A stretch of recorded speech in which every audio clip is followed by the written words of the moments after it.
নমস্কার বন্ধুরা, আপনাদের সকলকেই স্বাগত জানাচ্ছি আমাদের বাংলা খবর ফেসবুক পেজে। বন্ধুরা, এই মুহূর্তে লক্ষ্মীর ভাণ্ডার প্রকল্পের স্ট্যাটাসের ঘরে একটা সমস্যা দেখা দিচ্ছে। অনেকেই এই মেসেজটি পাঠিয়েছে। তো বন্ধুদেরকে জানিয়ে রাখবো এই মেসেজটার অর্থ কী এবং আপনারা টাকা পাবেন কি না এবং এই সমস্যার সমাধান কীভাবে করবেন সমস্তটাই ডিটেলসে আলোচনা করব। তো অবশ্যই বন্ধুরা ভিডিওটাকে একটু স্কিপ না করে শুরু থেকে শেষ পর্যন্ত খুব ভালো করে দেখবেন। আর যে সকল বন্ধুরা এই বাংলা খবর ফেসবুক পেজে নতুন এসেছেন অবশ্যই ফেসবুক পেজটিকে ফলো করে রাখবেন পরবর্তী এই ধরনের প্রয়োজনীয় এবং অতি গুরুত্বপূর্ণ ভিডিওর আপডেটগুলো সময় সময় সবার আগে পাওয়ার জন্য। তাহলে চলুন বন্ধুরা, দেরি না করে শুরু করা যাক আজকের বিষয়। তো ইতিমধ্যে লক্ষ্মীর ভাণ্ডার প্রকল্পে জুলাই মাসের টাকা কিন্তু আপনারা নিজ নিজ ব্যাঙ্ক অ্যাকাউন্টে পেয়ে গেছেন, যাদের পেমেন্ট স্ট্যাটাসের করে কোনো রকম সমস্যা নেই বা কোনো রকম এরর নেই। তো এখানে আমরা দেখতে পাচ্ছি bank account status validation success দেখাচ্ছে, রেডি ফর পেমেন্ট দেখাচ্ছে, কিন্তু তারপরে beneficiary status application rejected due to major mismatch account information. ঠিক আছে, তো এখানে বেনিফিশিয়ারি স্ট্যাটাসের ঘরে কিন্তু অ্যাপ্লিকেশন রিজেক্টেড করে দেওয়া হয়েছে। কারণটা কি? কারণটা হচ্ছে মেজর মিসম্যাচ, অর্থাৎ একটা বিশাল বড় ত্রুটি আছে। সেই ত্রুটিটা কি?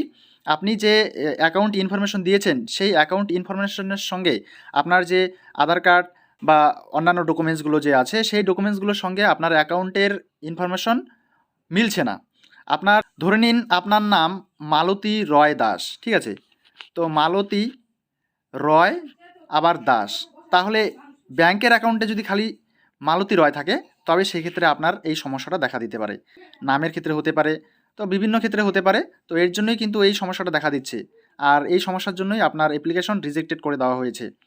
তো বন্ধুরা, আশা করি মোটামুটিভাবে বুঝতে পারছেন। আর এখানে কিন্তু আমরা দেখতে পাচ্ছি bank account status validation success দেখাচ্ছে, রেডি ফর পেমেন্ট দেখাচ্ছে, কিন্তু তারপরেও আপনারা টাকা পাবেন না। কেন পাবেন না? কারণ এখানে বিশাল বড় একটা মেজর প্রবলেম রয়েছে, যার জন্য আপনার অ্যাপ্লিকেশন রিজেক্টেড করে দেওয়া হয়েছে। তো এই সমস্যার সমাধান করতে গেলে আপনাকে অবশ্যই নিজ নিজ বিডিও অফিসে গিয়ে যোগাযোগ করতে হবে, অর্থাৎ ব্লক ডেভেলপমেন্ট অফিসে গিয়ে যাবেন, সেখানে গিয়ে এই বিষয়ে কথা বলবেন। ওনারাই কিন্তু সমস্ত তথ্য আপনাদেরকে দিয়ে দিবে বা সলিউশন করিয়ে দিবে। তো বন্ধুরা, এই ছিল আপাততভাবে আজকের একটি শর্ট ভিডিও। দেখা হচ্ছে পরবর্তী নেক্সট ভিডিওর সঙ্গে। আপনাদের যদি কোনো রকম প্রশ্ন থাকে অবশ্যই কমেন্ট বক্সে কমেন্ট করে যাবেন। তো আজকে এই পর্যন্তই। Thanks for watching this video.